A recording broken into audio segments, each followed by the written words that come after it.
Welcome to Hannity Tonight. For those of you who have not heard yet, comments made by Rush Limbaugh earlier today on his radio program, they have gone viral and even caused his website to crash from all the traffic. Here is what he had to say. Ladies and gentlemen, for the first time in my life, I am ashamed of my country.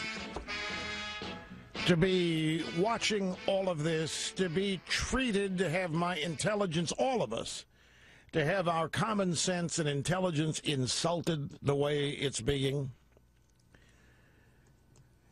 it just makes me ashamed. Seriously, man, I mean, here we get worked up over $44 billion. That's the total amount of money that will not be spent, that was scheduled to be spent this year. And in truth, we're going to spend more this year than we spent last year.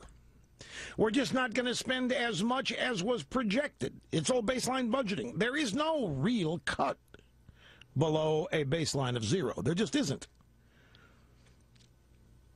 And yet, here they come. Sucking us in, roping us in, panic here, fear there. Crisis. Destruction, no meat inspection, no cops, no teachers, no firefighters, no air traffic control. I'm sorry, my days of getting roped into all this are over. We have the media play along with all this. The ruling class, both parties, play along with all this. It's insulting. I don't know how else to describe it.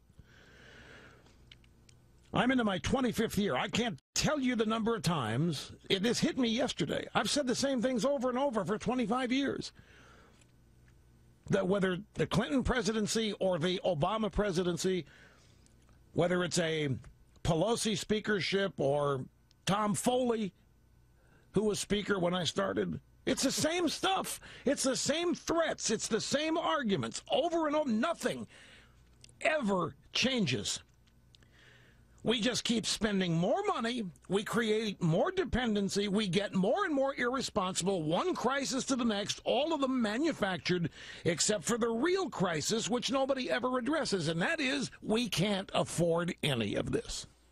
And joining me now with reaction, Fox News political analyst Juan and the CEO of HermanCain.com, now a Fox News contributor. Welcome to the team. Thank you. 99999. Welcome aboard. Still fine. You know, and I know Juan welcomes you as well. I just want to say that to him, Sean. Welcome. Welcome. 999. I love it, Mr. Pizza. Thank you, Juan. Mr. Pizza. All right. I'll take mine with pineapple and, well, all right. Yeah. All right. You know, it's funny because I first saw the headline on Drudge today, and I'm like, all right, what did Rush say? Yes. I want to hear it. Yeah. And I thought about this, and I read his comments in total, and I started thinking myself about what he was saying. Here we live in the greatest country that God gave man. You believe it, Juan believes it, I believe it, Rush believes it. It is embarrassing, Herman, that so many people are suffering needlessly. It's embarrassing with our wealth and all we have that 50 million Americans are on food stamps. 1 in 6 Americans are in poverty. It's embarrassing we import oil when we have more oil than Iran, Iraq, and Saudi Arabia combined. It's embarrassing when the president is a demagogue and goes around the world apologizing for America. These are dumb things. Giving Egypt F-16s. Right. This is embarrassing. Listen to what Rush said. Yeah. It's insulting to continue to insult the intelligence of the American people. We don't have leaders in elected positions. We don't have a leader in the White House. We have a politician that's more concerned about popularity, and he intentionally and deliberately, along with the Democrats, deceived the American people. That's what Rush is saying he's embarrassed about. It is outright deception, and I don't have a problem with what he said. He also said it's insulting to not believe that most of the American people have some common sense. Look, 51% of the voters elected Barack Obama. 49% of us are not that stupid. That's what he was saying. So don't throw all of us into that pie because the 51% put him back in office. It's insulting to the intelligence of the American people over and over and over. Juan Williams? Well, I take a different point of view from my friend Herman Cain.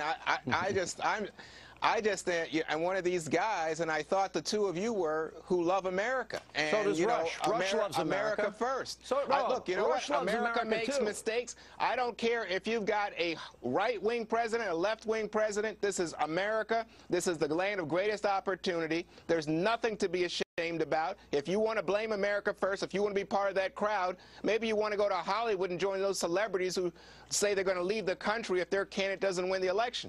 And, you know, when I hear from Rush Limbaugh, Limbaugh's always saying, oh, you know what, I hope he fails. Remember when he said that about Obama? I don't hope America fails. No, that's not and what I'm not ashamed of America. I did the interview with him when he said it. Excuse me. Well, I mean, it's just nuts. And then, socialism will always fail was his point. I mean, liberals never understand Russia. It frustrates me. All right, Juan, you're so outraged.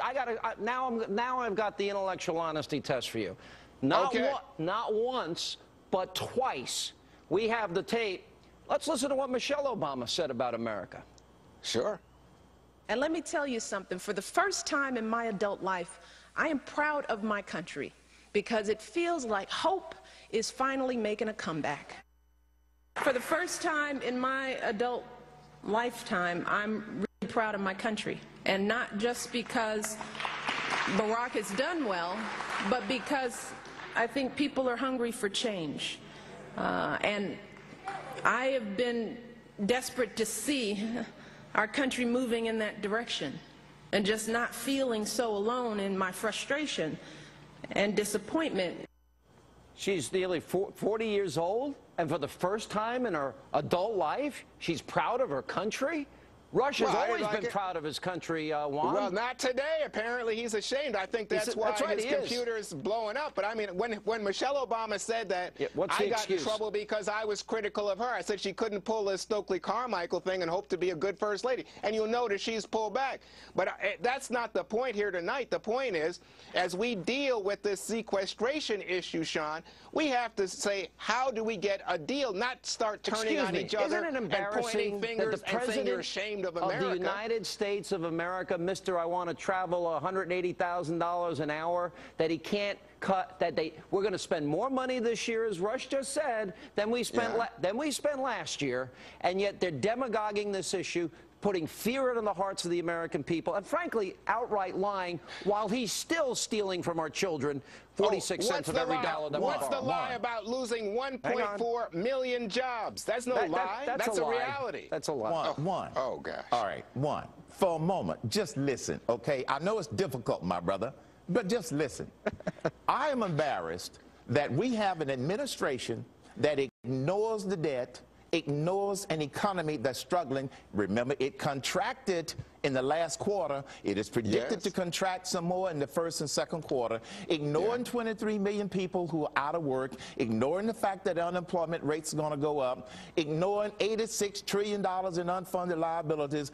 I'm embarrassed about that because the people in office that can do something about it are not doing anything about it. So don't Herman Cain, good point. Herman Cain, you're a successful businessman. Herman Cain, you're a successful businessman. You had just made a bottom line argument that I love, because if you look back at the last quarter of last year, what do you see? The Defense Department pulls spending, and what happens? The GDP, the economy slows down. Now we're approaching a sequester. They're going to pull money, helter-skelter from every sector. What do you think that's going to do to our economy? What's it going to do to our unemployment rate? It's going to go down. It'll hurt America. Juan, you're dead wrong. Those weren't the factors that caused the economy to contract. That's what the economist said, Herman. Those are the wrong economists. Why don't you listen to the 80% that are analyzing all of the factors? That's what they are not doing, Juan. All right, we got to